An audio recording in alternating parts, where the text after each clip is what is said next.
Imagine करो आपका 1 साल का बच्चा चलते चलते गिर जाता है। वो रोता है, आपकी तरफ देखता है कि आप आओगे और उसे उठाओगे। आप क्या करोगे इस टाइम पे?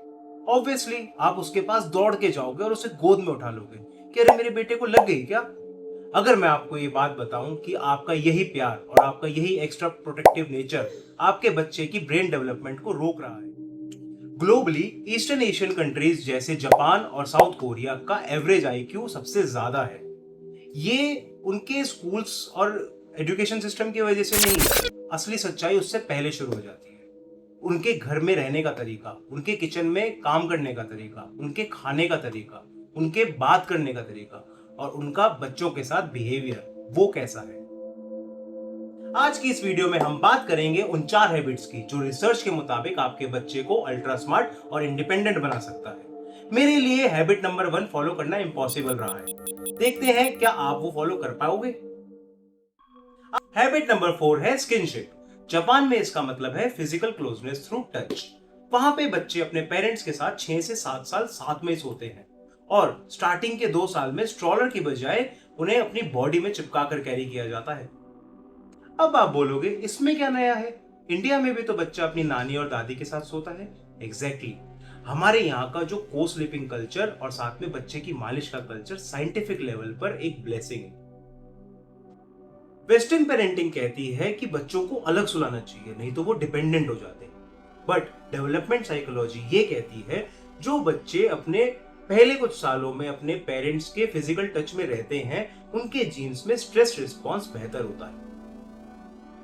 Habit number 3, real food early.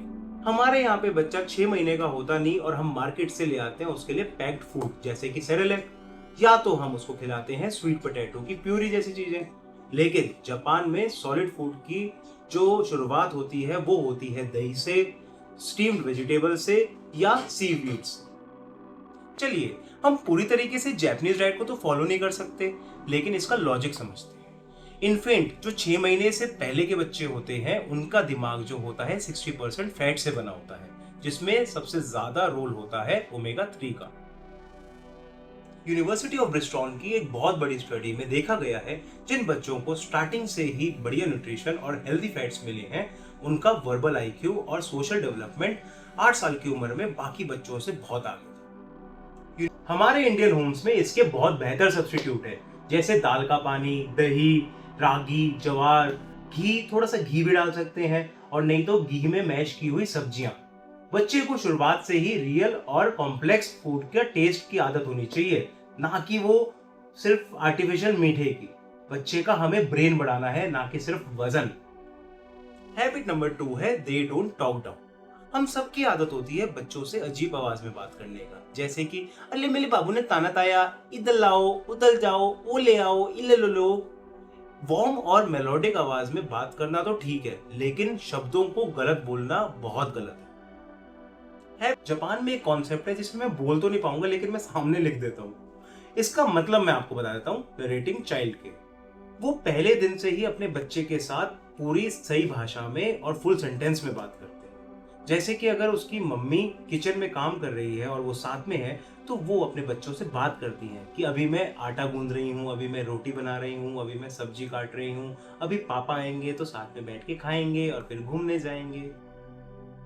Finally habit number 1, ये वो हैबिट है जो मुझे एज अ इंडियन प्रैक्टिस करने में बहुत मुश्किल लग रहा है। हमें उनको वो रिस्पॉन्सिबिलिटीज दे देना जो हम सोच भी नहीं सकते कि वो अभी इस स्टेज पे कर सकते हैं कि नहीं। फाइनल जापान में एक बहुत बड़ा रियलिटी शो है हजीमे नो लुकाई। इसमें 2 से 3 साल के बच्चों को अकेले मार्केट भेज दिया जाता है, वो भी वो फ्रूट्स और सब्जियां लाने के लिए। शॉकिंग है ना। जब हम तो इंडिया में 5 साल की उम्र के बच्चे को बालकनी तक में अकेला नहीं छोड़ते, पर पॉइंट उन्हें रास्ते पर अकेला छोड़ने का नहीं है। पॉइंट ये है कि उन्हें घर के अंदर की रियल रिस्पॉन्सिबिलिटीज देना। वहां पे 2 साल का बच्चा अपने लिए पानी खुद अपने ग्लास में डालता है और अपने जूते अपनी जगह पे खुद रखता है। लेकिन यहाँ पे क्या होता है, इंडिया में हमारा बच्चा अगर कुछ काम कर रहा होता है तो हम उसे वहीं रोक देते हैं। नहीं नहीं नहीं नहीं, तुम मत करो, तुम गिरा दोगे। अगर वो ग्लास में पानी डालने की कोशिश करेगा हम उसे रोक देंगे कि नहीं तुम बिखेर दोगे इसे। ये ना नेगेटिव चीजें हमारे शब्दों कोश में हमेशा ही रहती है बच्चों को लेकर। हम उनका काम करके उनका कॉन्फिडेंस खुद ही खत्म कर देते हैं। और ये अभी नहीं पता चलता, ये पता चलता है जब वो रियल लाइफ में फाइट कर रहा होगा, जब वो 20-25 साल का हो जाएगा और अपने लिए जिंदगी में किसी चीज के लिए लड़ रहा होगा। दुनिया के सबसे स्मार्ट बच्चों की हिस्ट्री निकाल के देख लो, उन्हें किसी एक्सपेंसिव टॉयज या स्क्रीन ऐप से ट्रेन नहीं किया गया, उन्हें ट्रस्ट किया गया, उन्हें प्यार से गले लगाया गया, उन्हें फ्री छोड़ा गया है उनकी रिस्पॉन्सिबिलिटीज को करने के लिए, उन्हें रियल फूड खिलाया गया है और उन्हें उनका काम करने की पूरी डिग्निटी दी गई है। ये कोई मॉडर्न हाईटेक फॉर्मूला नहीं है, ये आपको अपने बच्चे को देखने का नजरिया है सिर्फ। और सबसे बढ़िया बात तो ये है कि इस वीडियो को खत्म होने के बाद से ही आप इस चीजों को शुरू कर सकते हैं। अब आप मेरे को कमेंट में बताएं कि इन चारों हैबिट में से आपको कौन सी हैबिट सबसे ज्यादा जरूरी लगी। और मिलते हैं अगली वीडियो में, तब तक के लिए इस चैनल को सब्सक्राइब कर लें और अपने पेरेंट फ्रेंड के साथ शेयर करें ताकि वो भी अपने बच्चों को स्मार्ट बना सके। इंडिया में स्मार्टनेस की कमी हो रही है, बच्चे लोनली हो रहे हैं, तो हमें उन्हें लोनली नहीं लायन बनाना है। तब तक के लिए नन्हे स्टेप्स की तरफ से जय श्री कृष्णा, हैप्पी पेरेंटिंग।